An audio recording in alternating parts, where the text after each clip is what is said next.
Welcome everyone to the J3U podcast. I am your host, John Jewett, and with me is co-host Luke Miller. And today we're focusing on women health, hormones, and we have Victoria Felkar, who's done her research in exploring women health and female hormone manipulation in sports and athletics. I think you're currently working on your doctorate. You're still in the depths of that, right? So never-ending writing. How are you doing? I'm doing well, and thank you so much for having me on today.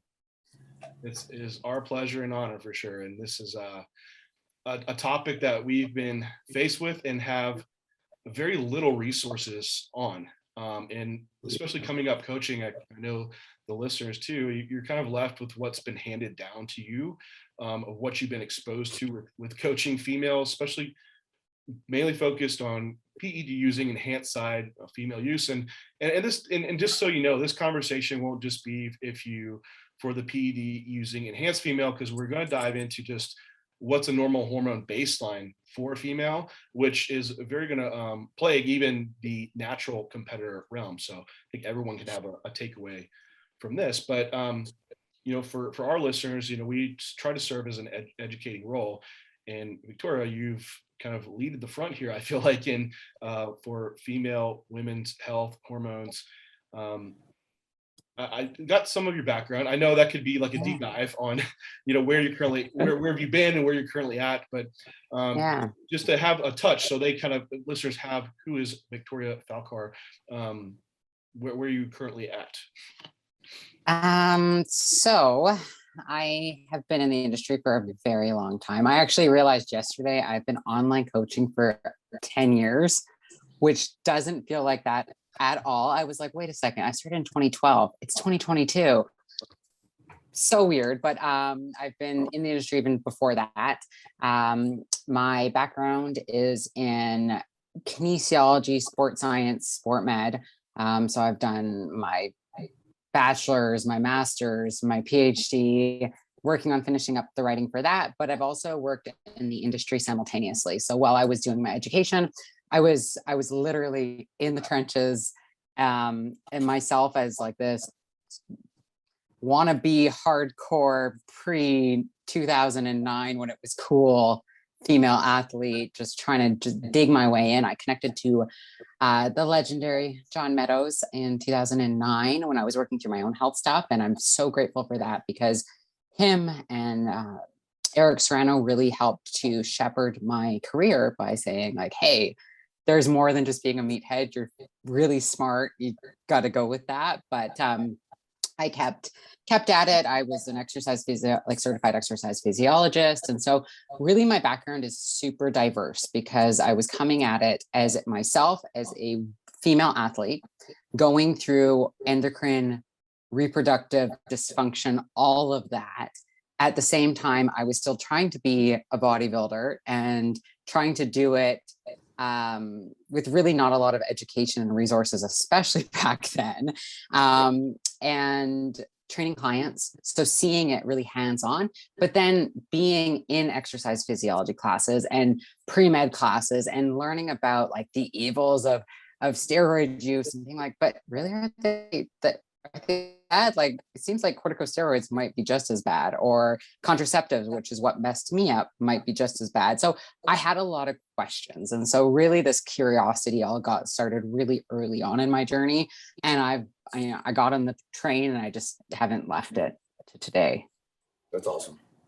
Awesome. And I think it's kind of a never ending deep dive in that area, which it's extremely interesting, especially just for Luke and I, and we both coach our spouses. So it's, when you're coaching your spouse, it's like, wow, then you think you know something, and then you open up the like can of worms. You're like, I know nothing. What have I been doing? And then then you like can really expand your mind once you have like that mindset of like the female system is very complicated. And what I see put out and what I have when clients come to me and what's been given, it's fairly shocking. And even the lack of like kind of the system approach, like everything affects another thing, and where the current knowledge is, it's like because Renee was, or my wife, she was like, Mm. if you didn't coach me, who would coach me? And I think, like, yeah, who would I trust with a female? And Yeah. it's rare, it really is a rare short list. And for how many people coach females, that is troublesome, which I'm sure it's a same frustration on your end. So what I wanted to like, sorry.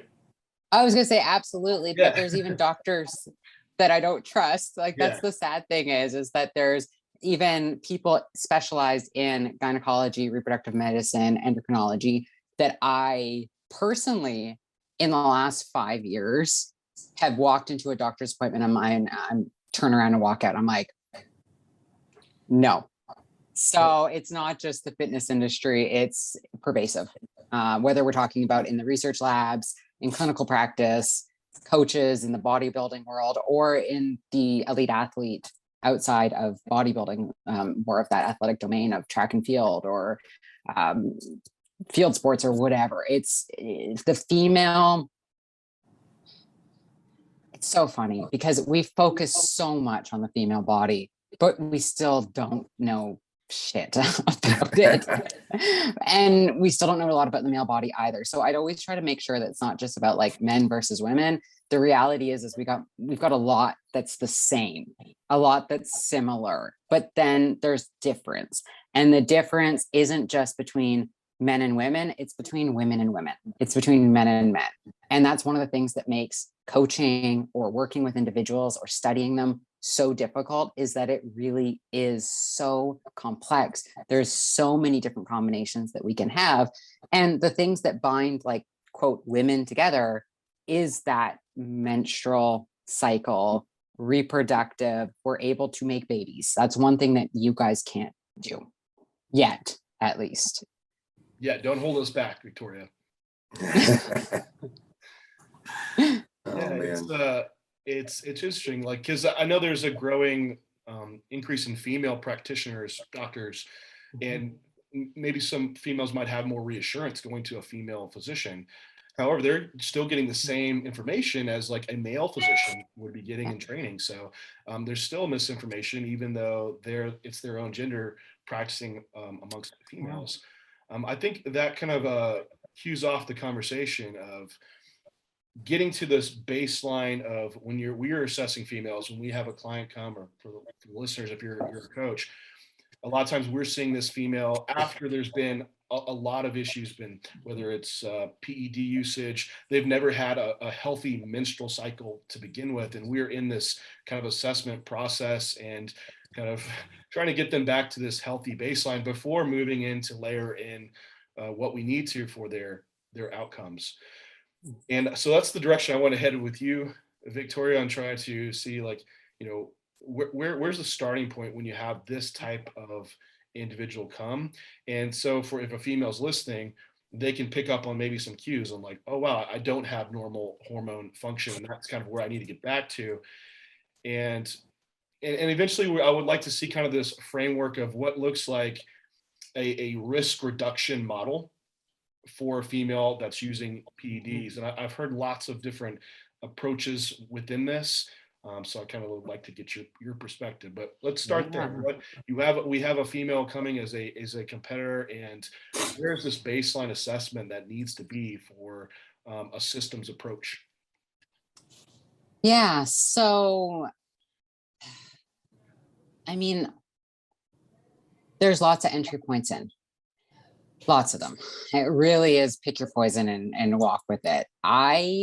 From my background, so with my background in sport med, women's health, women's reproductive health, that's my vessel in. So some of the first conversation points that I talk to women about is, tell me about your menstrual cycle. Not only is this going to give me information about like, what do they actually know about menstruation, what it means to have a healthy cycle or not, as well as also where do I need to go?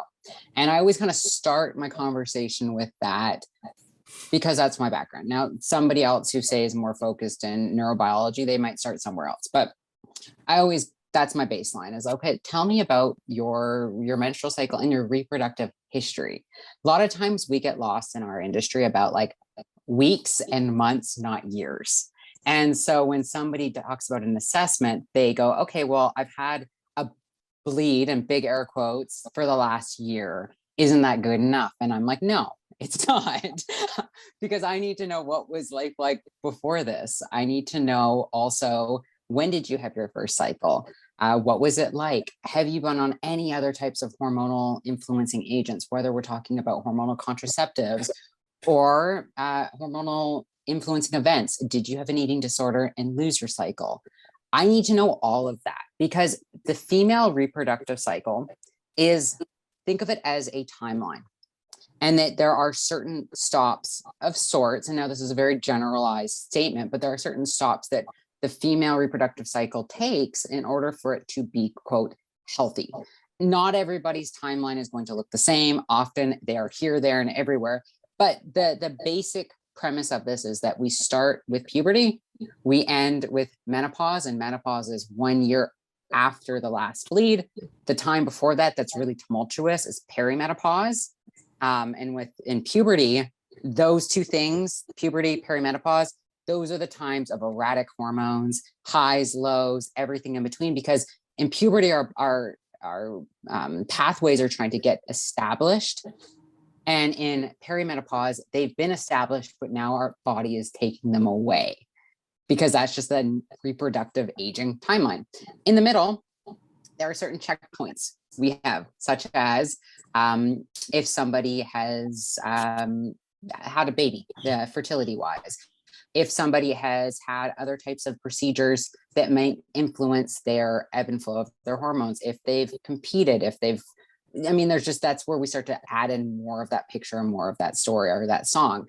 And so by looking at it over time, we really can start to build a picture of where we're at with a client when they come to us. It's not just simply about the here and the now, or even where they want to be in the future. We really, truly do need to pay attention to the history, because that does, in my professional opinion, influence how I'm going to work with somebody. If they've never, ever had a regular cycle, well, the reality is we need to break it down and tell them what that actually means. And how old are they? Are they 35? If they're 35, we're on the roller coaster to the end. You can't get off that sucker. She's going down. Or are you 22 and never actually possibly had an ovulatory cycle? Because if that's the case, I got to go a completely different direction with you. So age does matter hugely. Onset of menses matters hugely. Whether or not they even have, I mean, do they have their ovaries? Do they have their uterus? Those are questions too that we do need to ask, because hysterectomy rates, will they have gone down? It still is, for women after 35, 40, one way that symptoms get managed. Whether that's appropriate or not is a totally different conversation, probably for another day.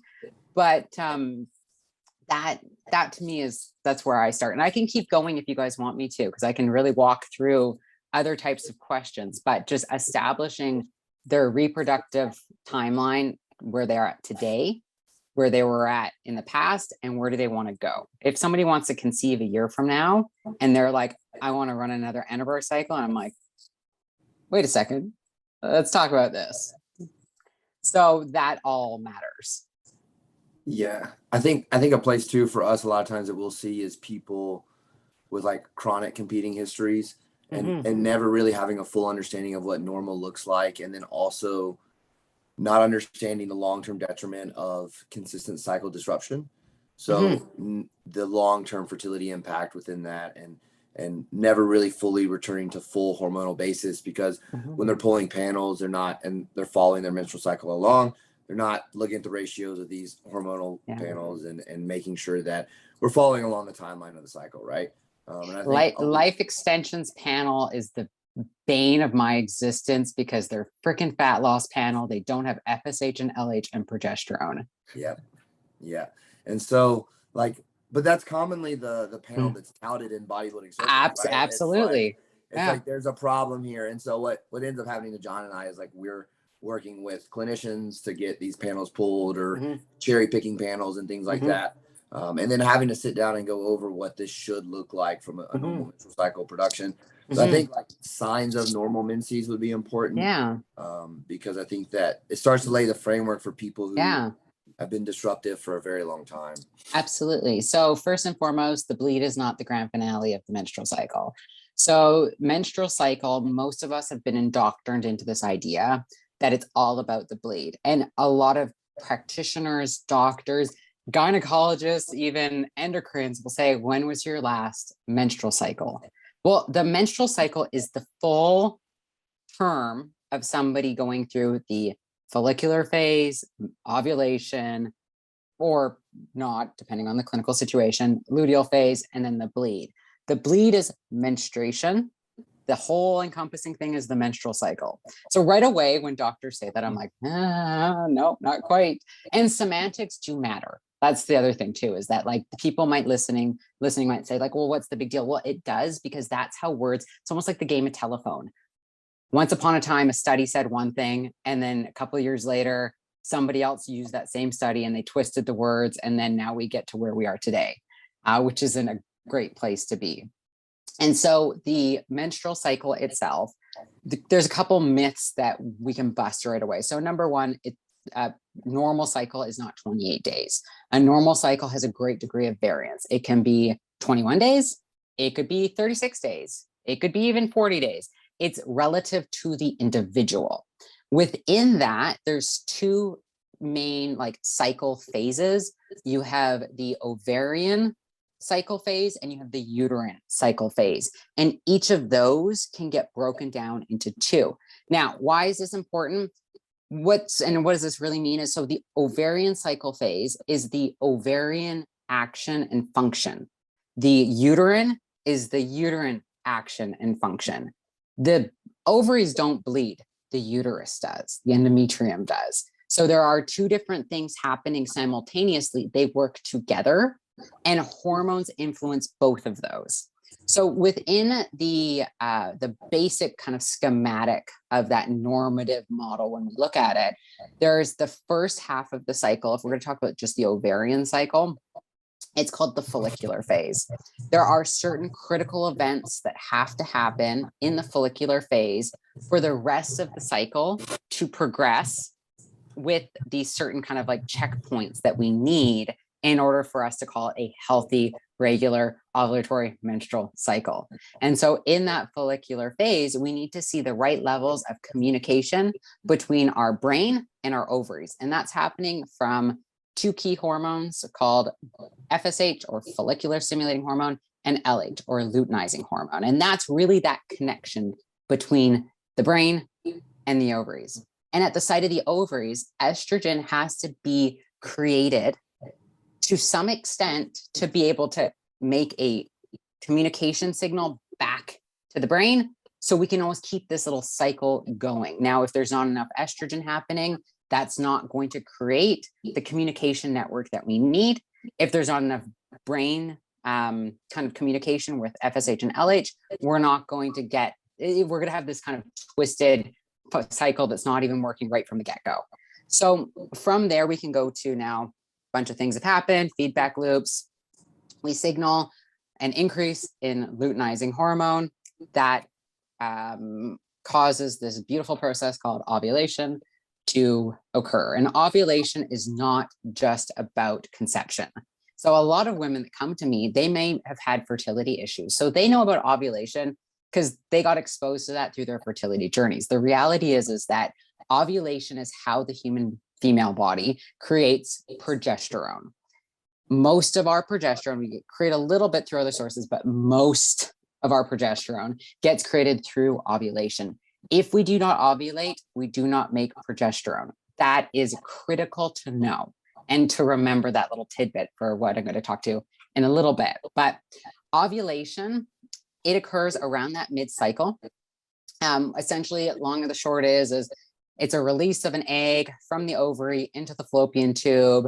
If you have the right environment, aka that gets fertilized during that time, baby is made. If it doesn't, it goes through like another choose your own adventure pathway. And that's what most of us are having on a monthly basis if we are ovulating.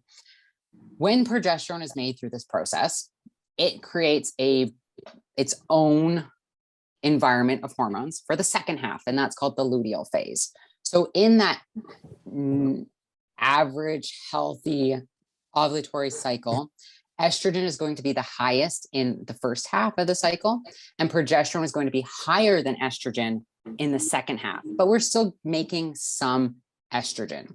Now, both of these hormones, they come to a halting, lovely decline. And that decline or that withdrawal is how we have a menstrual bleed. So that bleeding process is actually when our hormones are going to be at the lowest. Everything is at the lowest. So when women get their labs done, say on day 2, it's not really going to tell me a whole hell of a lot. It's going to tell me if you've got some hormones getting produced. Great, cool. But is that really going to give me the valuable data that I need? No. Other things to kind of put into this mix is that androgens, so testosterone, androstenedione, DHEA, they're getting created throughout this at varying degrees. Cortisol also gets shifted. Our neurotransmitters, or our little brain food, which isn't just our brain, we know it does a lot more than that now, they're getting created in different amounts because it's the neuroendocrine system. Even though our ovaries are making estradiol and progesterone as their main two, those have effects elsewhere in the body, and elsewhere in the body has effects on those. Not having an ovulatory cycle means that you still can create estradiol, but you don't get that lovely middle ovulatory process to happen. You can still have a bleed. So you could literally, as a woman, have a, let's say, 32-day cycle and have an ovulatory cycle, and have an 32 later have an anovulatory cycle. You only will know if you track and you pay attention to the right signs.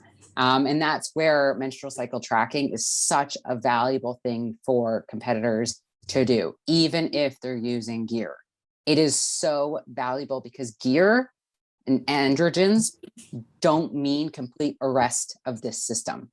It really depends on a bunch of different factors, which I'm sure we're going to get into that. So I don't want to get too far out of my brain bubble here, but tracking can be really, really important.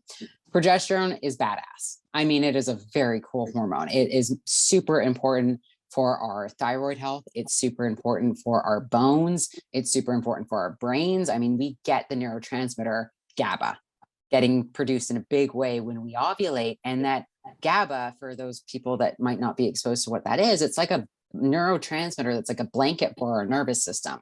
It really helps to protect and preserve and help our bodies through times of stress, which when we think about competition prep, I mean, it is when we need progesterone because it's also thermogenic. It raises our basal metabolic temperature, which is how we can track for if we make it or not, by tracking our basal metabolic temperature in the morning with just a basic thermometer. So there's ways that we can work through to kind of be able to track and tell if we have this normal, average, I don't even want to say average, I'm going to just call it a healthy ovulatory menstrual cycle. Now, the reason why I'm kind of hesitant to say average is that the reality is that we don't know how many women have this every month because big data is not there yet. And we really weren't paying attention to this, even though it's been known since the 30s that ovulation happens and it's really important and we should ask women about it. Ovulation is something that you do see in lower levels or ovulatory disruptions in female athletes. One of the things that I've been exposed to a lot within my research is that we often have this very polarizing, especially in sport medicine or exercise science, polarizing idea about women's reproductive health. It's either they have a menses or a bleed, or they don't. And if they don't, they have amenorrhea. And amenorrhea, by definition, is no menstrual bleed for 3 months. Everything else has been just completely forgotten. Like any other type of reproductive disorder has just been a blind eye has been turned to it, because women, they might not realize is that it's a spectrum. It's not just about bleed, no bleed. There's a bunch of different things and different variations that can happen. Women can have a shortened luteal phase.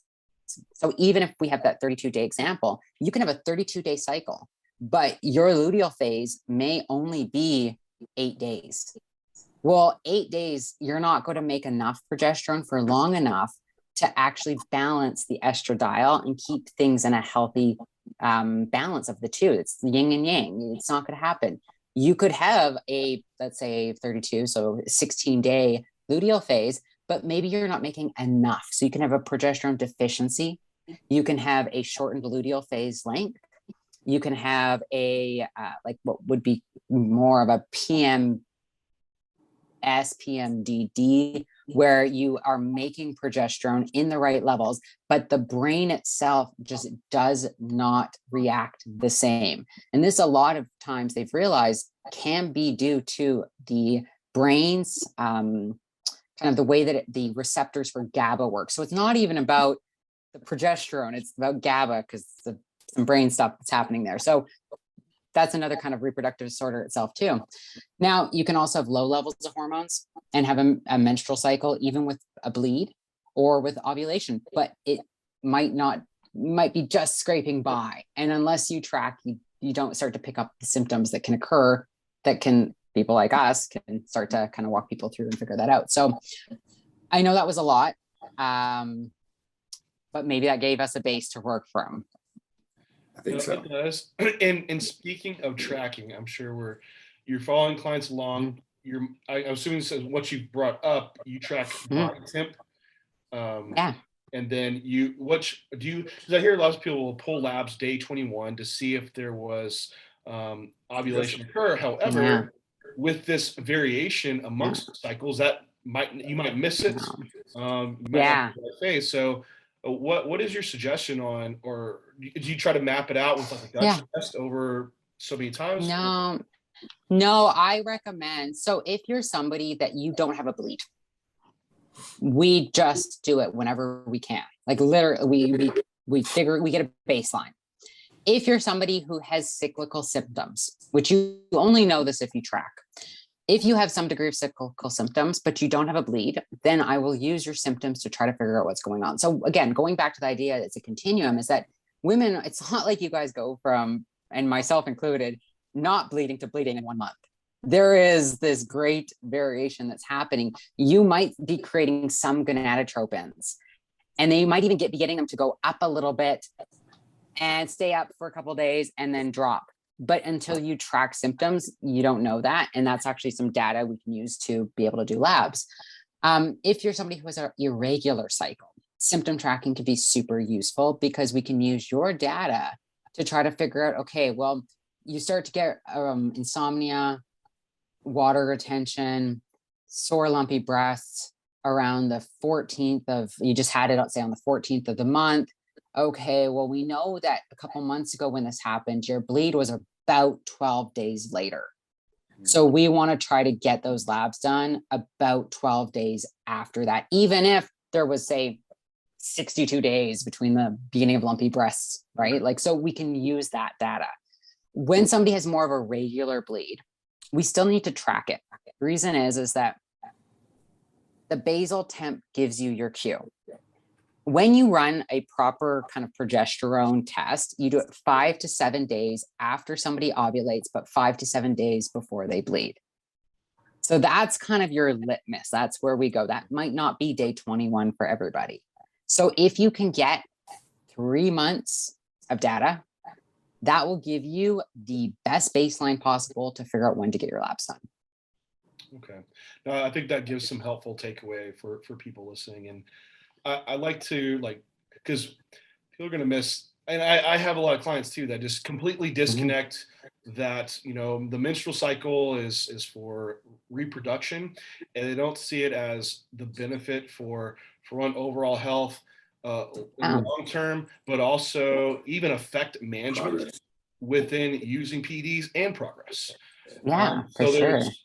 There's estrogen, progesterone, testosterone, all these ebb and flow that happen throughout the month, and there's a benefit to trying to somewhat optimize these or get back to for sure. If you could speak on that, because I don't want people to leave like, okay, I don't care about having a menstrual cycle. I don't want a baby. I have people Yeah. say this, like, it doesn't matter. It's like, no, you don't understand. Like, this will help with side effect or Yeah. effect management when you're Yeah. using these. And then I think we probably need to touch on, it's not just the androgens that are the impactful here, but there's probably this underlying that I see a lot of like insulin resistance, inflammation, and this is driving hormone dysfunction, and it's kind of compounded on top of androgens putting placed in. Or is it the chicken and the egg? Like Even more than that, are Joe. off, and this is driving more inflammation. Yeah. So, but okay, I know that I threw a lot at you, but Yeah. if No. we touch on like why it's beneficial for an enhanced female to have progesterone, Yeah. estrogen, and testosterone in these right ratios. Yeah. Absolutely. So great, kind of great segue. So it's not just about levels. So number one, I think when we think about labs, and this is one reason that lab analysis is it is an art and it is a science, and it's a hell of a lot more complicated than going on Google and looking up what like high MCV means. There are these ways in which we analyze labs that look at the ratios of certain, not only single values, let's say progesterone and estradiol, but also within a network of other communicators, as well as within the grandiose system. And then there's also in the individual. We know that when we run labs, we're not able to look at how is their receptor. Some individuals have really hypersensitive receptors. Some individuals don't. Some individuals can respond acutely to even low levels of hormones, and those low levels of hormones are enough, and that's their baseline. But you don't know that until you get into the proper analysis and everything else. Not only that, is that there are other variables that will cause certain hormones to be higher or lower. So that's kind of number one, is that we have to always remember that there's a lot that goes into this, a lot that goes into proper analysis, particularly in women when we are chasing a moving target when it comes to doing lab work and identifying it. And things like Dutch testing, to be honest, I use them very rarely, because if you do labs properly, you get enough data and you save your client that $500-700. There are extreme cases I use them, but I would say that I gravitate towards the serum done in the right setting at the right time. And there's other ways that we can optimize doing serum testing for that specific individual. Sometimes it does mean getting, say, estradiol, LH, and FSH done every Wednesday for 5 weeks to actually see what is going on with their curve, and then laying that on top of symptoms. And that is for women why symptom tracking is so important. It's not just about the bleed. In order for me to be able to help somebody, I need to know what their discharge is. I need to know what their digestion's doing. I need to know what migraines or insomnia or breast pain or nipple soreness. I need to know all of that. And there's other ones more that are signs of or relation. There's a relationship of them to hormonal levels and hormonal milieus. And then we overlay that on top of labs to be able to actually get a proper, more accurate understanding of what's going on. So that's number one. Number two is sex hormones is a name that should have been forgotten in the 1930s, and that wasn't, unfortunately. So when we think about estrogen, progesterone, they often get associated with the female hormone or the ovarian hormones, and then testosterone is the male. So that's bogus. Hopefully by now we all can agree with that sex hormones do so much more than male, female, reproductive only. So estrogen and progesterone do innumerable things in the body. Like progesterone, I mentioned already, I mean, massive impact for our brain health, for sleep, for stress management and just overall stress control, for making sure that our bones, and women, like, your bones matter now. If you do not make your bone density in your 20s and 30s and early 40s, she gone after that, because estrogen helps to build, progesterone helps to preserve. And yes, physical activity and diet play a role, but hormones we've now discovered are so incredibly important. Autoimmunity, having the proper ratios of estrogen and progesterone are so important for our nervous system, even for how our nerves are myelinated or protected, the surrounding coating, for pain disorders. Why do women get diagnosed with fibromyalgia at higher rates? Why do women get diagnosed with lupus at higher rates? Why do women get diagnosed with osteoporosis at higher rates? Why do women get diagnosed with heart attacks, but not until they're almost dead? Why do women have Alzheimer's? I can keep going. Hormones matter for so much more. And I wish I could like scream that from the rooftop right now, because it's in your 20s, 30s, and early 40s that you have an opportunity to set your body in motion to have the healthiest future possible. Things with estrogen that a lot of times people don't realize is that once you've gone through menopause, at 1 year after your last period, your ovarian reserve is emptied and done. You can't just start HRT and expect to get benefits. That ship has sailed. She's gone. You can have some benefit, but if we're talking for brain health, no. Yeah, That's scary. Cumulative, and that's really scary for women to realize. And I think because there's been like some people are promoting like, hey, the risk in male PED users is moving into is like cardiovascular disease, brain, kidney, and for females, it's just virilization, amenorrhea, but they don't talk about brain as much or heart or kidneys in certain segments. But I think you pose the same risk in PED usage with females and hormone disruption that you do with males, and that's not as segmented in talking. So like these are some acute, I think, issues you face in females, but the long-term ones are still highly concerning. And so having this hormone ratios where they need to be or optimize is so important for long-term outcomes. Absolutely. And it's not just about androgen use. It's about contraceptives, hormonal contraceptives. It's about use of corticosteroids or just living a stressful life, being a competitor and not having this proper ebb and flow. It takes a lot for our bodies to do what they do every single day. And part of aging, aging at its core is our cells are getting tired. They are getting slow. They are reducing in function. And there's only so much that we can throw at them to expect them to regain some of that. I've worked with individuals in the past. They're like, oh, I'll just go on HRT when I'm older. And I'm like, it doesn't quite work like that. Like your whole body is changing. It's slowing down. Like we need to actually address it as it's happening. And I think a big thing too is that for women, and this was myself included back in my like late teens, I was like, I don't want to have kids. Sure. But the body still needs to be able to be health. Like that's a sign of health. Ovulation that's a regular occurrence is a sign of all cause health. It means you're getting enough nutrients, you're getting enough sleep, you're not overstressed, you're nourished, your thyroid's working, your nutrients are all where they need to be. It's an all cause sign of health.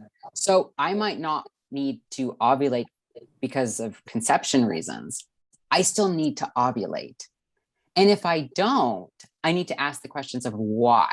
It's important for us to not, I think, over emphasize or essentialize these things, because the reality is not all bodies can ovulate safely. Not all women are going to ovulate.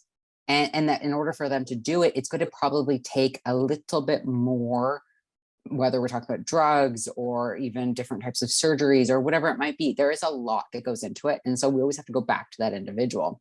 But at the end of the day, hormones are important. They do so much more than just make babies and menstrual bleeds. And that when we think of side effects associated with androgen use, a big thing that the industry has gotten wrong, massive thing. It's about ratios and it's about the individual. Some people have, like I said, hypersensitive receptors to things like androgens. This has been shown with hair follicles in particular, that some individuals have hair follicles that are just like so toasty and ready to go with even the minutia little bit of androgens we have in, I say, an ovulatory menstrual cycle. And then you add a synthetic androgen in the mix. Well, there's your go. There you go. It's there. Or for some women, this was myself. It's like, I come from a hairy stock of human, like even without androgens, they're there. So what do you think is going to happen if you introduce androgens in the mix? They're going to increase, whether we're talking about higher levels of endogenous or exogenous. That's going to increase. It's already there. It's established. With voice changes, a lot of times it's ratios that we think about. When you think about the epitome of the female pre-contest individual, her estrogen is tanked, whether it's intentionally through the use of anti-estrogens or it's through just being in an amenorrheic state, or a hypogonadic state. Her progesterone is tanked. And now androgens are in super physiological, steady state dosing. Well, we've just talked about that the hormone body for women is highs and lows and everything in between. So you've got a steady, continuous state of hypohormonal of estrogen and progesterone, and a high level or super physiological steady state of androgens. And you're cruising along. Well, androgens cause a hell of a shitstorm in the female body when they're unopposed to estrogen. That's when you get into huge issues. Okay, so sorry to interrupt, but this is kind of like maybe a launch point for the next discussion of maybe like what is considered usage and where should we go? Because like I know for myself, a lot of my like pre-contest specific example, I've got things in place along the way in managing some of the symptomology, understanding and communicating with the client that we're probably going to have to do something to combat HPA adaptation. So we hopefully have a clinic involved. We've already lined up if HPA adaptation occurs. We've addressed this with HRT practices and things along these lines. And I think finding and John, you can jump in if you think differently, but I'm pretty sure you're along the same. Finding a hormonal baseline that allows someone to be productive is probably the best place we can be before we even consider super physiological. And I think that is more of a launch point of PD usage rather than just going super physiological. And I think that maybe as we start to stream into the discussion of where should we go with PED usage, we can obviously discuss compounds, but we need to talk about like the implementation of these different phases in order to be able to get the client there. And I think, John, just to let you comment, like that's kind of where my thought process would begin, especially with like my clientele.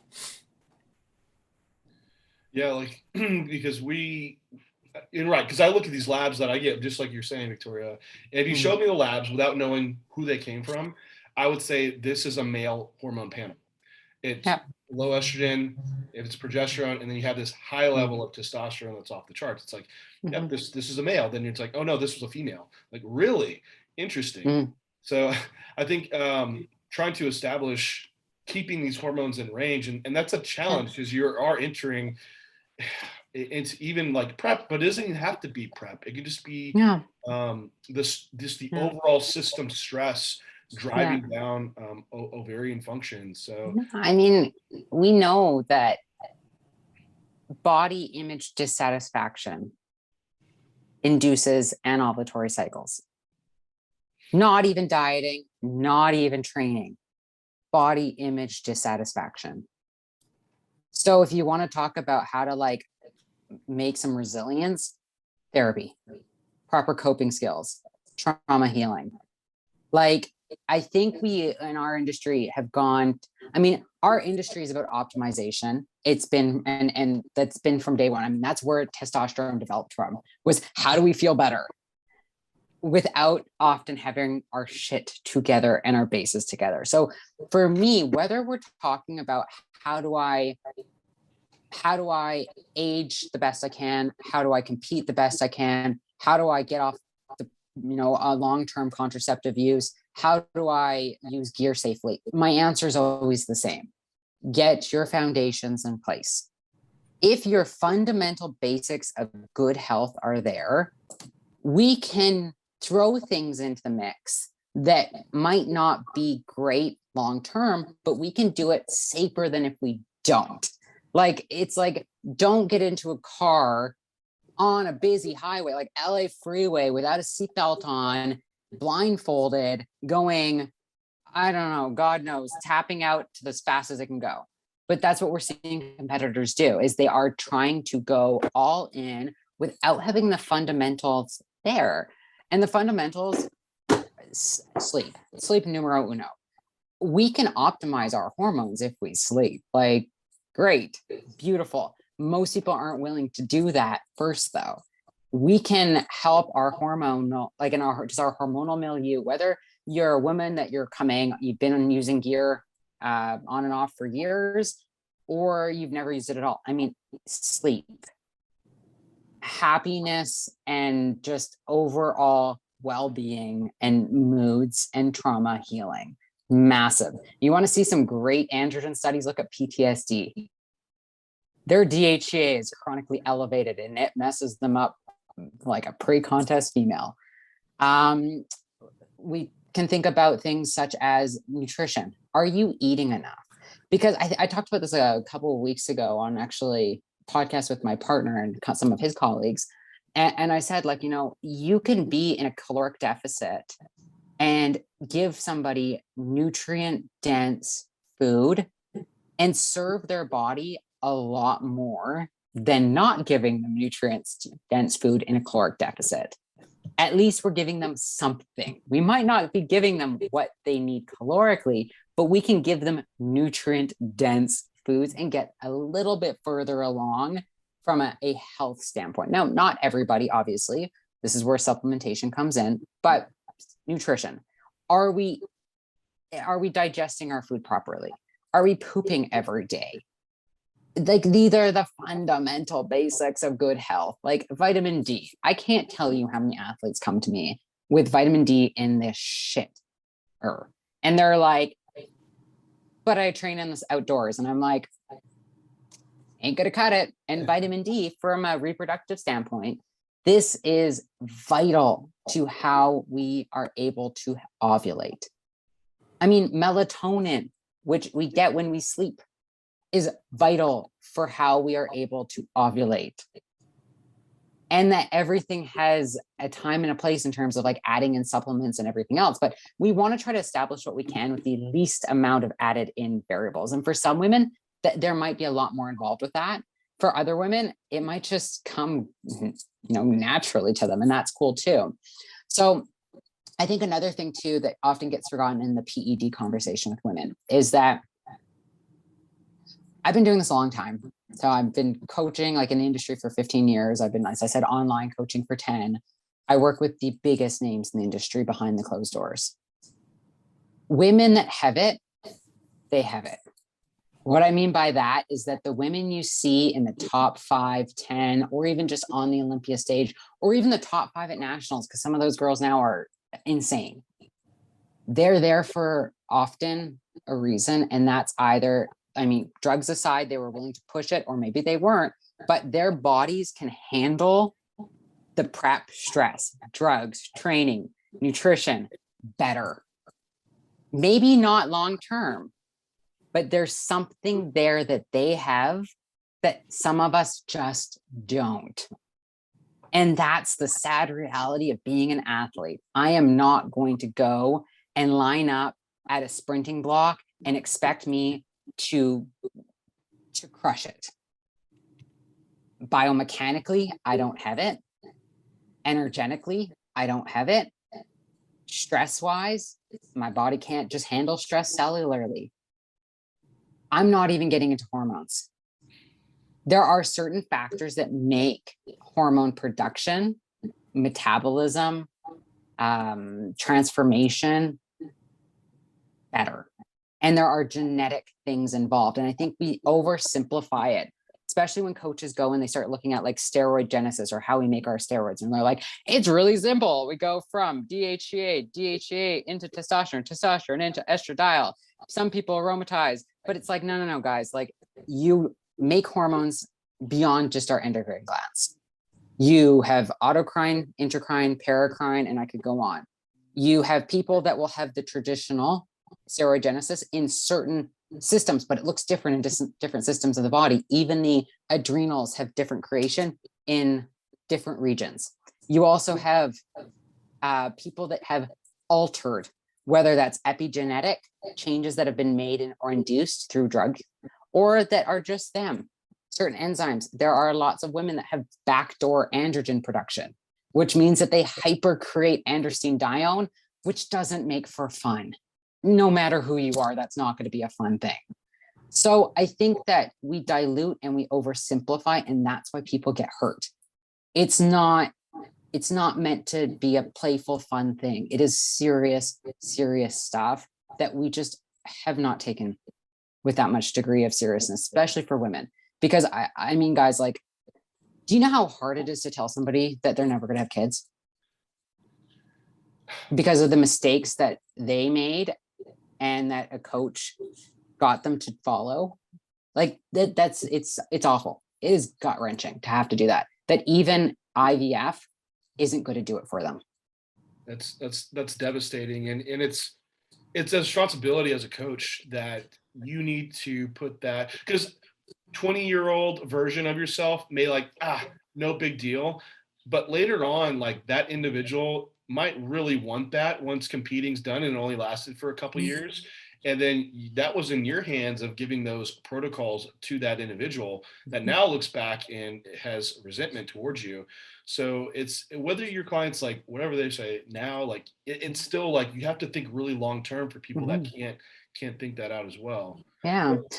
Victoria, I didn't want to shift on, because we come to this point of managing all these variables and job to optimize, sleep, the nutrition aspect, stress, and the psychological component to bring about the best health that you can for the individual and hormone balance.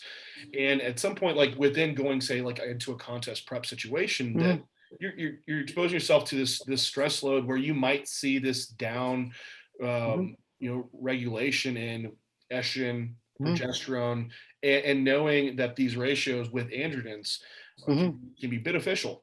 What would you say would be a safeguard in place, or things to have in place as like whether it's bioidentical hormones or either in other nutraceuticals or pharmaceuticals that should be in place to manage the inflammation or insulin resistance that might be occurring from just this offset of androgens to estrogens and progesterone? Where can that kind of framework lead for the protective roles, before even talking about like what PEDs are you using? Yeah, so I think that a lot can be done through managing. So when I look at drugs,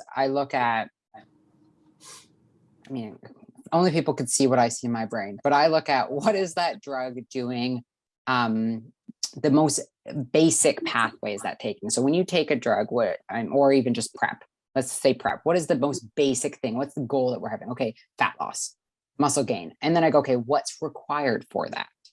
And then I start breaking it down. Okay, what are influencing variables that are going to take away from that? So I start looking at all these different things and then going, okay, what can I do as an individual? What can I help put in the mix? A lot of times it's basic micronutrients. So whether they're getting this from their food or they're taking a proper supplemental form of the right type for them, which even that's a lot more complicated than just pulling something off the shelf. But we know that just the Western diet, and a lot of us that have been raised in this high stressed Western world, we just have these underlying nutrient deficiencies that are always there, and they're not going to get better once we start adding up more physiological stress from training and lack of nutrient foods, or just lack of foods in total. So I think that's number one, is, really working on these nutrient deficiencies, because then when you start adding drugs into the mix, we know that it takes a lot to metabolize a drug. And that for that drug to get metabolized, it's pulling even more away. If you're on drugs like birth control, like when you manage the use of an oral contraceptive pill, a lot of what's involved is reintroducing a lot of these depleted nutrients that just get pulled over the course of being on that drug. And that helps to put the body in a better place. When we think about what I said about like reproductive aging, one of those main processes involved is something called methylation. And methylation, DNA methylation, is what you see happening in individuals that have, whether we're talking about issues with hormonal breast cancers, or we're talking about issues with estrogen-induced brain aging. So when they just withdraw estrogen too fast and they induce something like Alzheimer's or dementia, DNA methylation. So we look at something like that as just a very single acute example. Well, we've got B vitamins in the right ratios. We've got cofactors in the right ratios and the right amounts. We have to look upstream and downstream of that as well. So that's just one example of kind of how complicated this can get. But side note, back in the 1930s, when Japan was kicking the ass's world on the Olympic stage, what were they giving their athletes? B vitamins.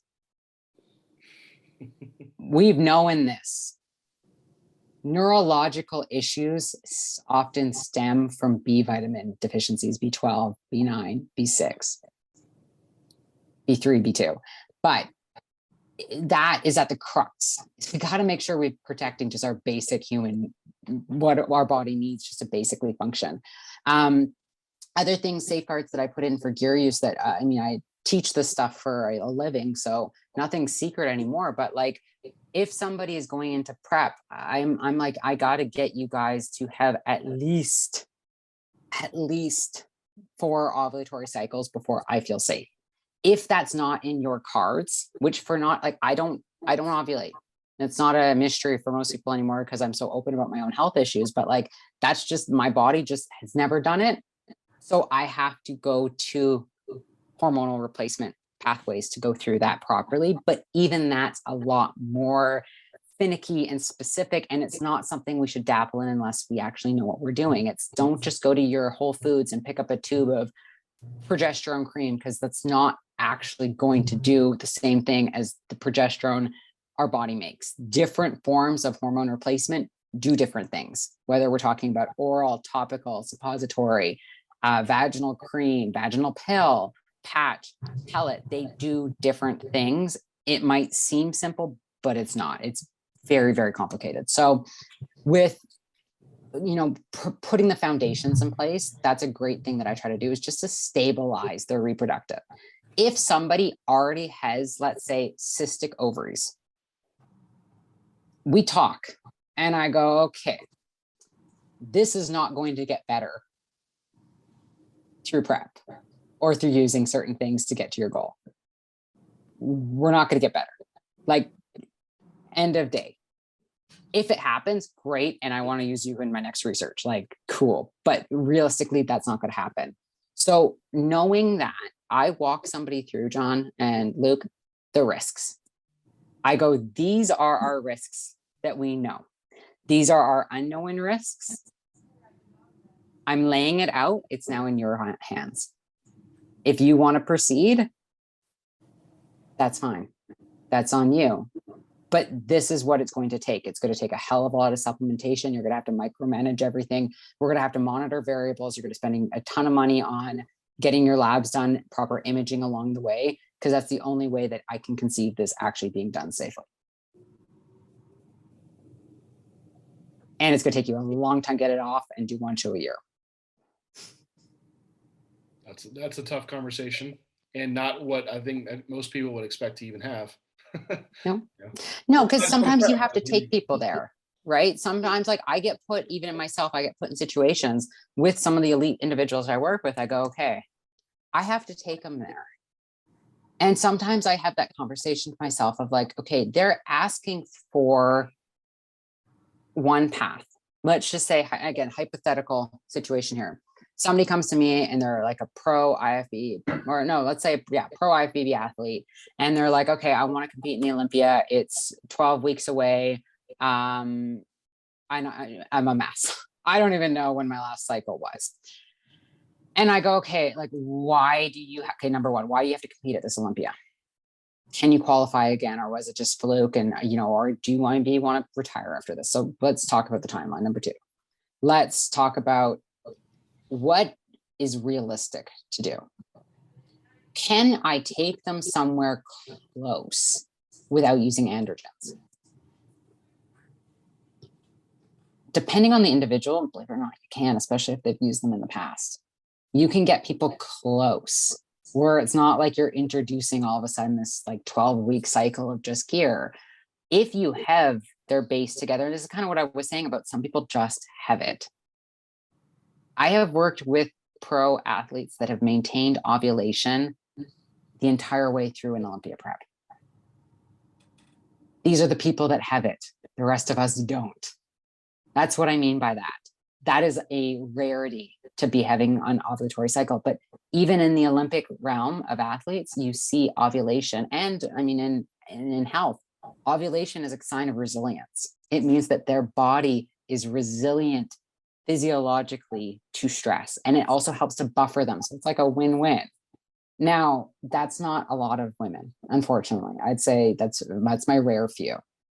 So the women that don't ovulate throughout prep, okay, do we introduce something like bioidentical, bioavailable micronized progesterone as per needed, knowing that we still have to keep estradiol in balance? Because if you give somebody too much progesterone and they don't make enough estradiol, that's nasty too.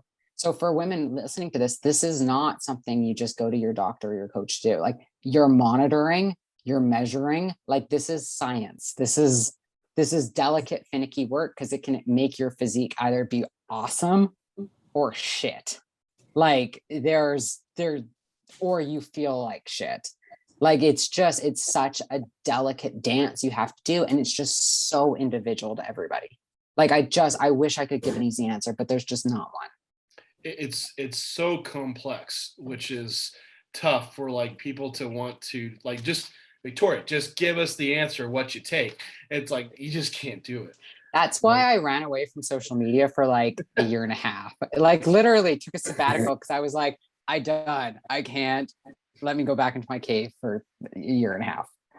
Yeah, Instagram's made like, hey, you just get your answer and you move on to the next thing, right? It's like infographics give me nightmares, John. Infographics. They use it's not stuff that you can just have the quick answer to, with individual response, intra-individual response. Absolutely, yeah. It's complex. How do you feel on like within, before people just jump to an androgen? So you have these girls that whether on prep or off season, there's lots of non-androgenic routes to go female. Do you explore those paths first or at the same time, prior to ever even moving into like an androgen? It's talking growth hormone, insulin, any of these other aspects that might be avenues for females. Yeah, again, you either have it or you don't. Like, it's one of those things where I got to see what I can build naturally and on your own. And by naturally for me does not mean nothing. Naturally means like, let me put you in the healthiest state possible and see what we can do. Often I think people get surprised. Like, I've had women come to me that are like, I'm a hard gainer, I'm a hard loser. And it's like, no, you're that when you're not healthy. But if we have a regular ovulatory cycle, your thyroid is functioning proper, you're nutrient nourished, you don't have any deficiencies, all of our health issues are managed. Let's get to work for 3 months and see what you can do. And often people are like shocked, like they're shocked because they labeled themselves as one thing based off of the information they had. And that was reflective of the state that they had been in for years, sometimes even decades, and didn't realize it. So I think first you've got to get yourself a baseline before you can make any true decisions about what you can't do on without drugs. All too often people turn to androgens as the end all be all. I have to have this. And it's like, I have to laugh because it's like, so you've never used creatine, but you've used tren. Like, let me get this clear. Like, hold on here. So the most basic bodybuilding supplements and even health supplements for that matter, you've never used, but you pulled an ace card you shouldn't have even pulled in the first place. Like, what? Yeah. Right. And so let's work with the basics. Like, get time is the best thing you can have. I think people are always in a hurry. There's enough Instagram models out there that we don't need another one. Get yourself healthy. Like, you are, as an athlete, you are completely disposable. And maybe that's tough to hear, but it's the truth. Like, I look at the athletes I grew up with and when I was, really involved, and it's they're still around, but they're not competing. And those that are still in shape are because they are the mutants of society. Like it's the sad reality of our industry we're in. And I know that for some people, they might think that I'm not giving any information, but I really am. I really am. And I know for some of you guys that are probably listening, you still want to do it anyways. That's fine too. That's your choice. As long as you know the risks and you're okay with them. Well, I think they're in a lot of people that I get, they want a pro card or they'll show in like yesterday. And it used to, I think, a better understanding of how long game this is to really be at your best. And that's what I try to promote, even with males or females, to be good at physique sport. Like, you need to be in this for the long haul. And this is like 10 years down the road, where are you? And so you don't need all your progress in year one. Like, pace this out, because that's where you get really, really good at it. So, and that's where the good muscle comes. It comes with time and effort in the gym and consistency and health. Like and even if you take a year off or you get sick, it's still there. That's where good muscle comes in, because it will come back. It's like you've literally earned it, and it will be there. Like, I have to laugh because I trained for 15 years. I'm from Canada, gyms, COVID shit, training in my garage with nothing. And I like look in the mirror and I'm like, how, after not leg pressing for a year and a half or doing anything more than 25 aside, do I still have legs like I do? I'm like, thank goodness for all that work I put in. It's still there. And then I get to my partner, my fiance's in the States, and I do a leg press and I'm like, oh my God, like I have hamstrings after like 2 sessions. Cool, they're back. Like, that's what time does for us.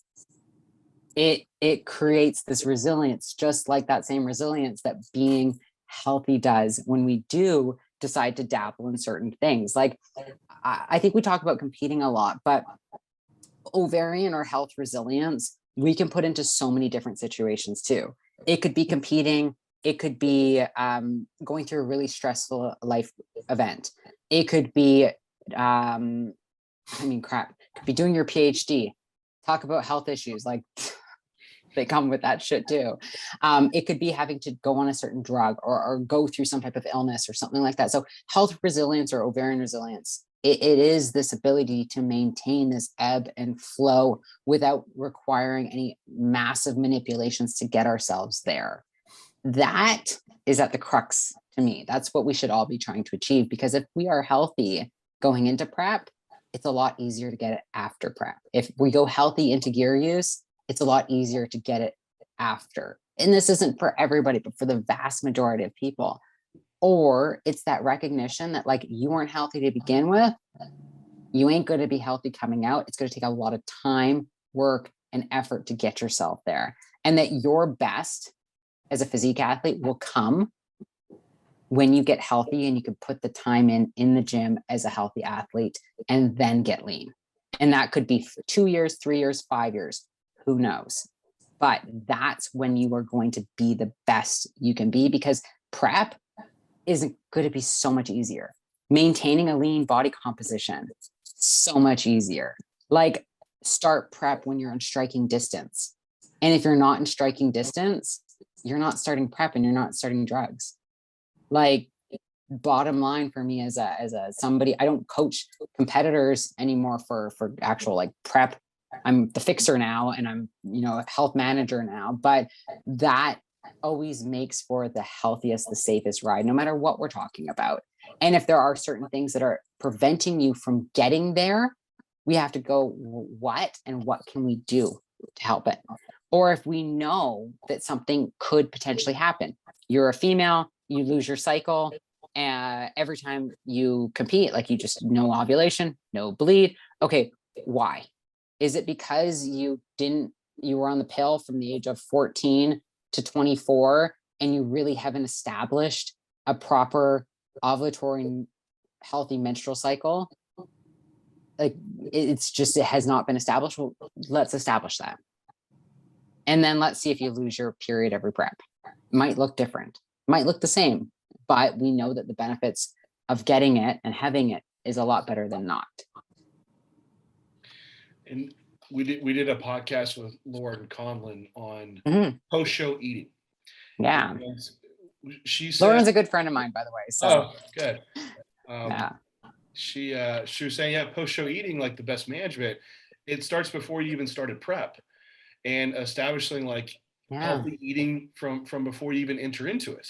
And the same thing goes with for hormone function, is what we're getting at here, is that this establishing this healthy baseline starting point is what's going to determine your prep, your post-show, into your off season, and Absolutely. and so on.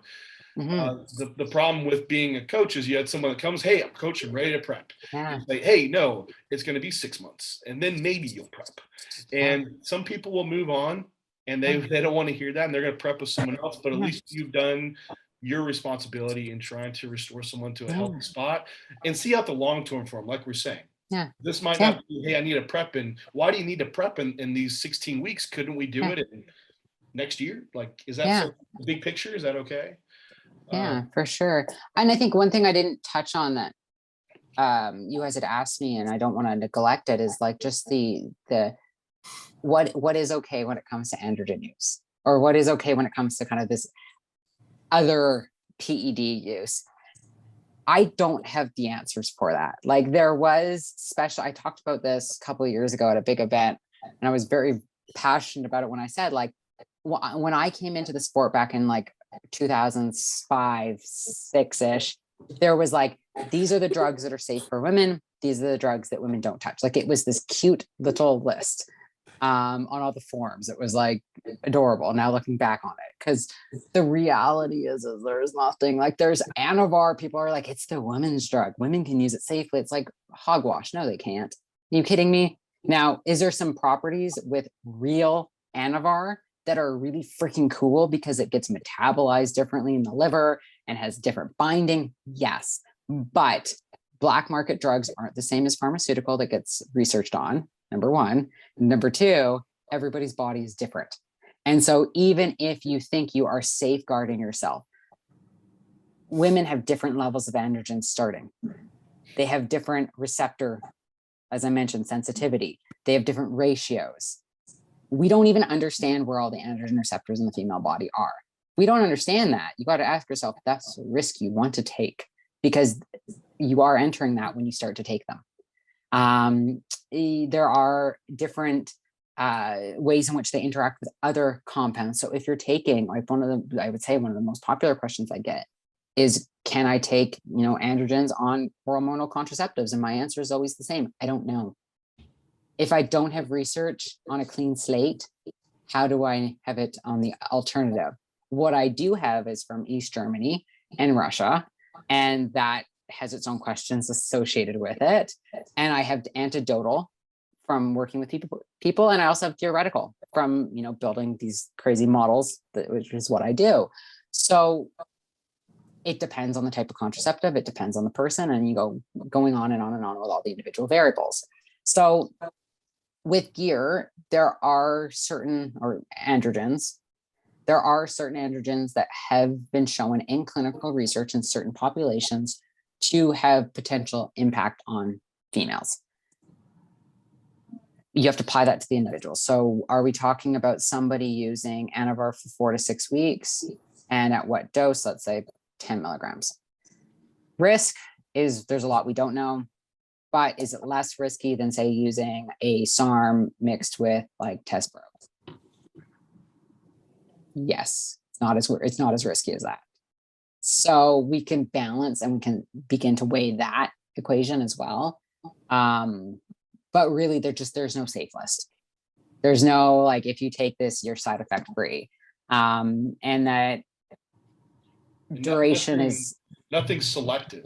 I know a popular thing is SARMs, but still at the dosage used, there's no selectivity, and the devil's kind of in the dose and the duration. If you would in that. So SARMs, I'm a huge negative Nelly about, because there's just not enough research on them. They're bastardized molecules. God knows what they're doing in our bodies. At least with androgens, we have a little bit better of an idea, but these don't even look like, I mean, the lock and key, you're picking that lock with a bobby pin. Like we don't know. And I have to say, I see the worst long-term negative impacts with SARM users as opposed to androgen users. I see crazy cholesterol values. I see crazy hair loss. I see really difficult reproductive, and actually I've seen a lot of, and this is purely anecdotal. I'm not saying that they cause it. It's from my limited pool of information and people I've worked with, I've seen a lot of autoimmunity. So I don't know where that's going. And I know that there's new research coming out all the time and I follow it like a hawk, but I've just a very interesting observation that I have made. So I see a lot of autoimmunity in other cases as well. So don't come at me, trolls. But I think with SARMs, peptides, there's some cool stuff. I always think about how can I optimize the body in other ways beyond androgens? Well, inflammation. Bioenergetics is the coolest thing. Like, let's make our mitochondria function really well. Let's work through nutrient partitioning and like let's actually work on the ways in which the body utilizes fuel. Because that's where a lot of us actually are really, like, when you think about people that say have issues with like weight loss, or metabolic inflexibility or weight loss resistance, it's often that there's something that's gone astray in how their body actually utilizes fuel and substrate. So I try to work on that stuff first with people, particularly because it's just going to make them healthier in the long run. And often I find that there is such a massive benefit for muscle building when you actually tap into that stuff, because it's not just about androgens either. I mean, estrogen and progesterone are both badass for building muscle. They're huge. So is having proper levels of hormones and everything else. And like thyroid, there's a time and there's a place clinically for the right combinations of thyroid meds. Should you abuse them on PrEP? Oh, hell no. All those gains are going down the toilet. Like, it's, you want to talk about anti-anabolic / catabolic, thyroid is it. But that's one that we see abused a lot, or certain types of stimulants. Well, one way to get on the road to like complete system meltdown is the stimulant train, because your nervous system can't handle that. It can barely handle you doing a workout. And now you're putting in like 300 to 500 milligrams of caffeine, yohimbine, clenbuterol, like the list goes on and on. There is talk out there for a clenbuterol use in the off season as a muscle building agent for females. Do you have any, have you seen this talk or have any opinions around this talk? I've heard it. I've seen it. Do I agree with it? No. Is there data to substantiate this? No, God, no. Theoretically, sure. But I mean, clenbuterol is a banned substance. How are we researching this? Are you using information from cattle? Because women aren't the same thing, just so we all know that. Like, there's a big difference there. So where are we getting information from? A big part of my journey has been to ask those questions. I'm just looking around. Like, I have some books. Some of my books are at home, I live between two countries. So some of my books are here, some of them are in Ontario, but I have an old bookshelf back here. It's loaded. You can't really see on the top shelf, but it's loaded with old medical textbooks, because old medical textbooks, so pre-1964, research was being done on androgens clinically. But then, because of something called like research ethics or Beecher, we stopped being able to do the same amount of research on things that were perceived to be harmful for the individual. And so because we've labeled hormones as being testosterone as sex hormones, male hormone, it was seen as unethical to give it to female patients.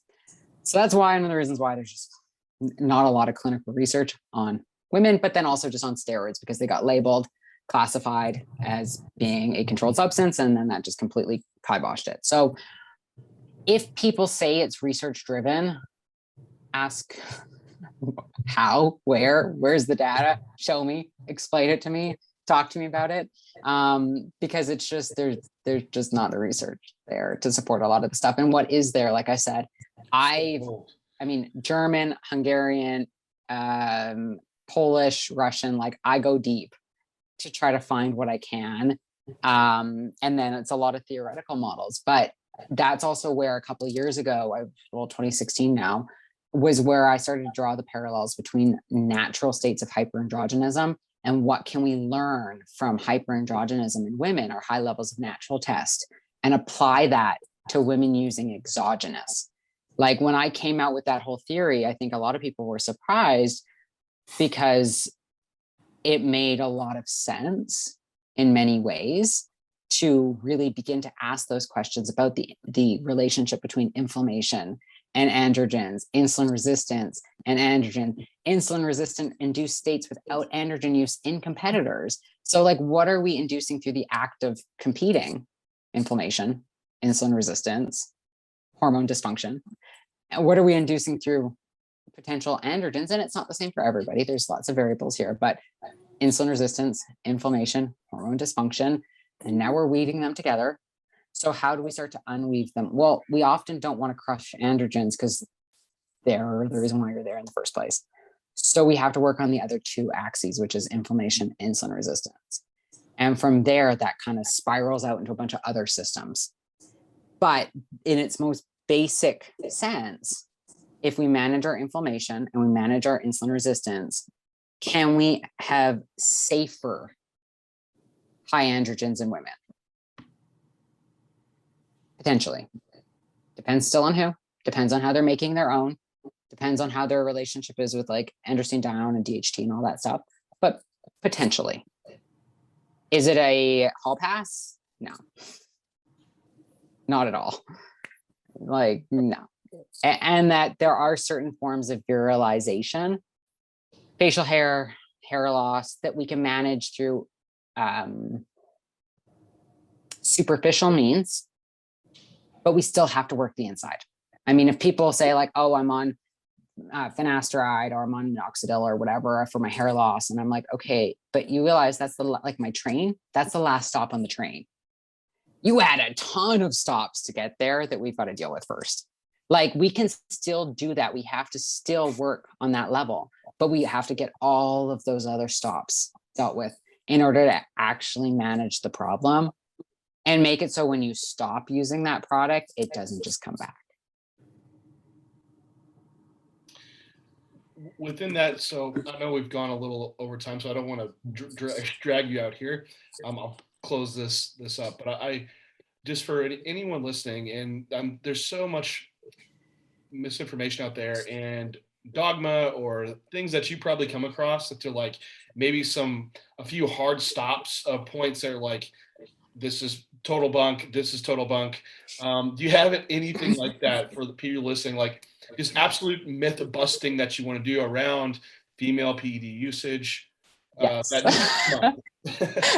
Myth busting is like my favorite hobby. Like seriously, you guys can see kind of my wall here. But okay, so one of them is that you need to use gear to get in shape, or you need to use some type of performance enhancing agent to get in shape. Again, it comes down to who are we talking about? What are they doing? How long are they doing it? There's a ton of different variables here. But if a coach tells you you need to have enhancement to get in shape, call their bluff, because that's not the case for everybody. And getting in shape is a lot different than standing on stage at the Olympia level. If you are a gym goer, you want to look good, but really like that's it. Going and gravitating towards really hard compounds, or I mean any compounds for that matter, or physique performance altering drugs, we really have to ask some harder questions about that. I have seen lots of people, like I've said, over the years come to me and be like, I just can't get in shape. I just can't do it. They could do it. They just had to do it a different way than they were used to. I think that one you need to dig harder, and a lot of the other avenues that you can, and a lot of times those haven't been explored.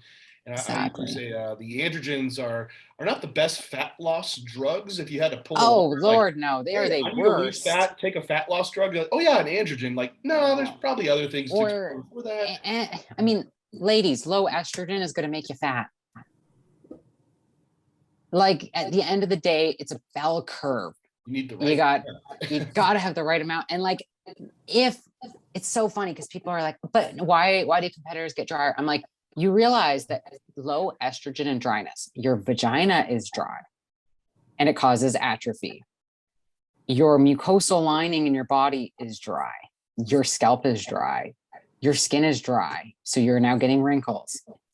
I'm like, so that dryness, is it really worth it? Because, well, things like, say, clitoral atrophy can get reversed when you come off androgens. Vaginal atrophy does not. She's there for life. So that's something to remember that male coaches probably don't actually all know, is that the labia gets stretched and gets thinned, and your ability to have orgasms gone. Your ability to use your pelvic floor properly. So you're trying to grow the best glutes and you have no pelvic floor strength anymore. Good job. Not going to happen. Not going to be done safely. Going to cause a lot more issues in the long run. Everything from chronic UTIs, which aren't going to probably be bacterial origin. They're going to actually be from a lack of hormones, because estradiol is incredibly protective for UTIs, yeast infections. And yet then the doctors just start pouring on antibiotics when it's hormonal all along. And it's been induced because of PrEP drugs. Like, that's the shit I deal with every day, that I'm like, How about gotta this stop. one, man? You're in prep. It's likely that estrogen and progesterone are on this crash. Mhm. And then we introduce SERMs and AIs as well, just to smash estrogen down lower, just in case it's not already smashed. Quick, myth Yep. bust, go. Yeah. Well, the road to up is long. You come off. So here, I mean, anytime we go through dramatic hormonal fluctuations, think of it as puberty again. Emotions are high, skin is breaking out, you feel fat one day, you feel ugly one day, you feel horny the next, you feel like you're depressed. The lovely thing of puberty is what happens when our hormones are in flux. Now, there's things we can do to make that road a lot smoother, but menopause or perimenopause, or especially towards the end of it, and puberty, these crazy times that people talk about, I mean, that those are the hormonal fluctuations. And even the most zen human being with all their shit together will still feel something when hormones are fluctuating. There's still something. They're just often able to ride it because they've got all their pieces in place. They are able to do that. But for the vast majority of people, it's not an easy journey. So you come off these drugs and your estrogen is tanked. So if you're going to do it without any help, which often I have to say, you have to go off and see what your body does. Depending on where you are, your resilience, all that stuff, the worst thing you can often do is just to start a bunch of supplements or drugs without letting your body have time to just see where it's going. Because the thing is that within medicine, it's not like somebody has amenorrhea for 3 months and then their doctor just puts them on, let's say, estrogen patch replacement. That doesn't happen. Often it starts with lifestyle, therapy, number 2. And then after a year, they go, okay, we've tried everything and it's still not coming back. Let's slowly use the right form of estradiol for you, your risk, your age, your family factors, everything, and go slow.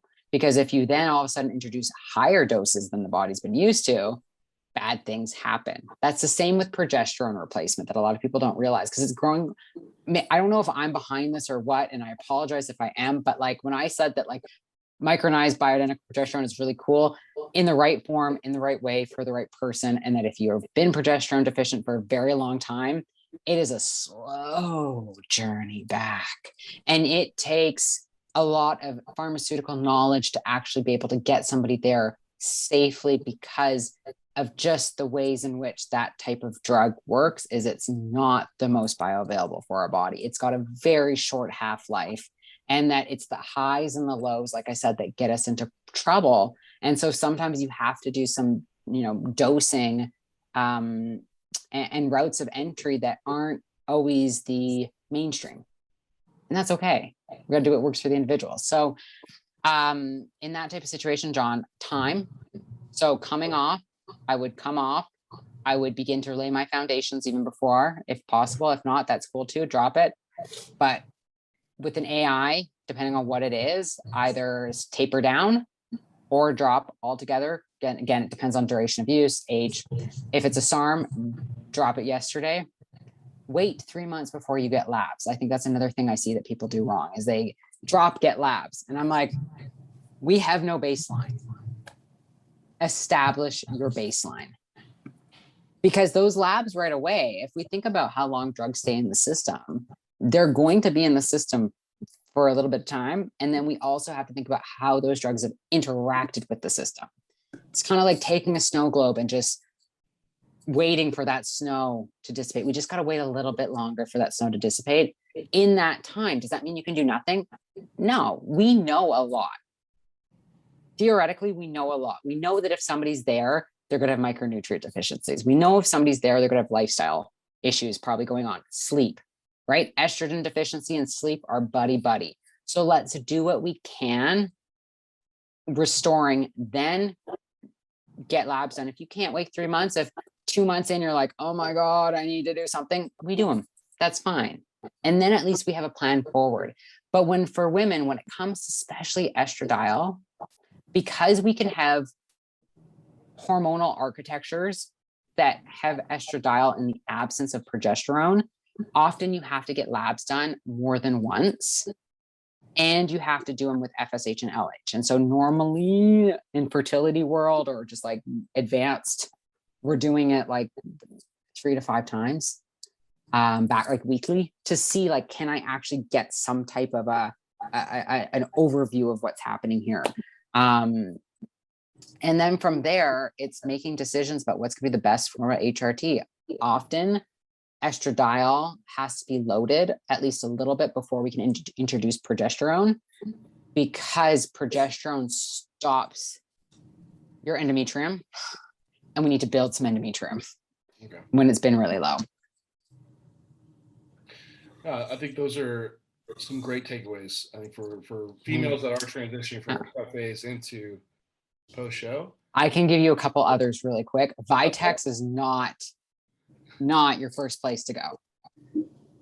Like, again, bounce on my desk screaming, like Vitex is not a end all.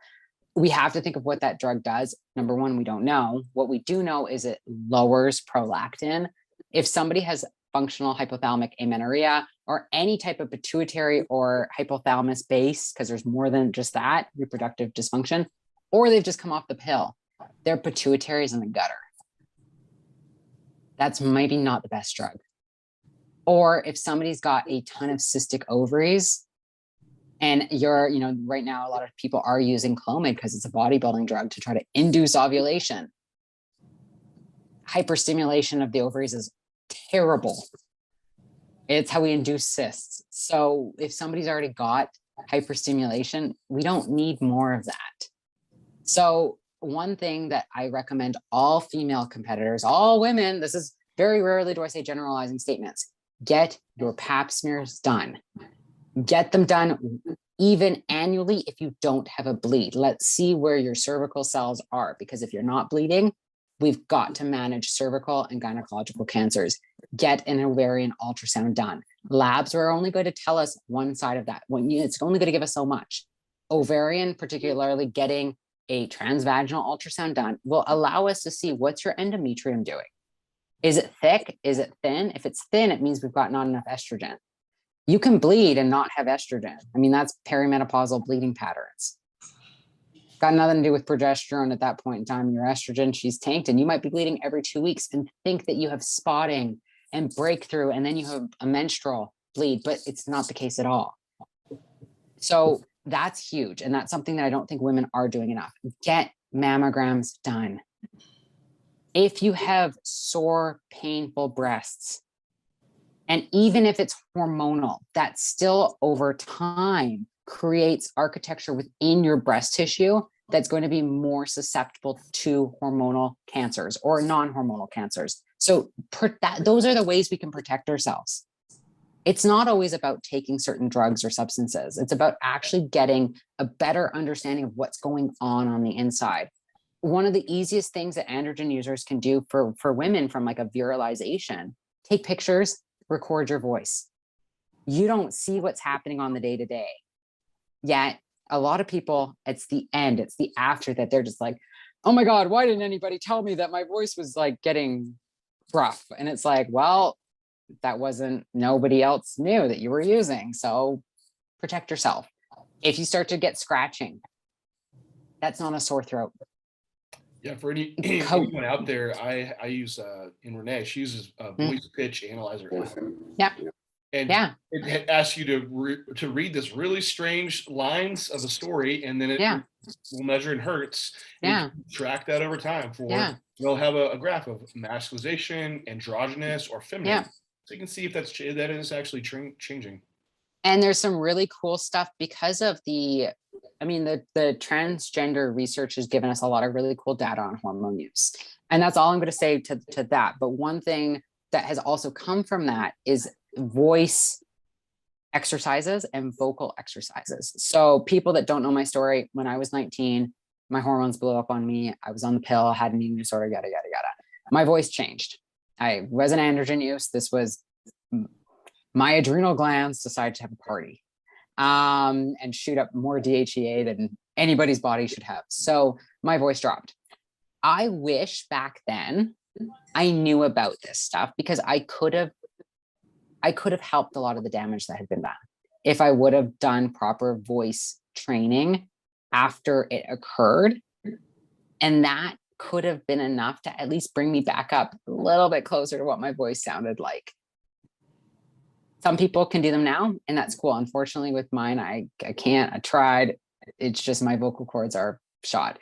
I also had some damage from having bronchitis at that time too, and laryngitis. So the doctors just think shitstorm happened. So I'm a weird case. Hopefully you're not. And even if you used 10 years ago, there is hope. Like there is things you can do.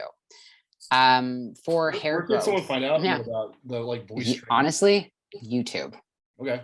Yeah, YouTube. There is a ton of really good speech pathologists that have like guided courses, even on YouTube of all things, on how to do it. But it's speech pathology or somebody who's linguistic, background in linguistics.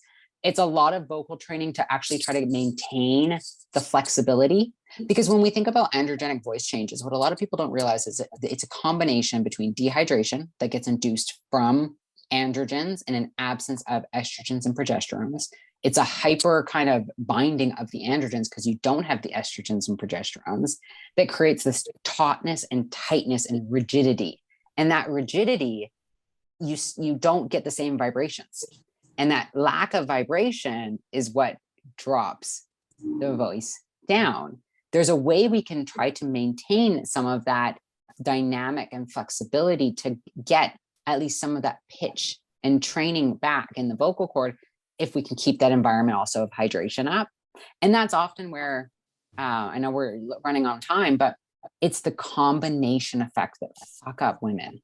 It's adding clenin on top of that, which is drying you out cellularly. It's adding thyroid in, that's raising your temp, and also has a virilization and androgen. I mean, thyroid, that could be another show because it does so much for your reproductive hormones as well, beyond just your thyroid. And then we also have strenuous training.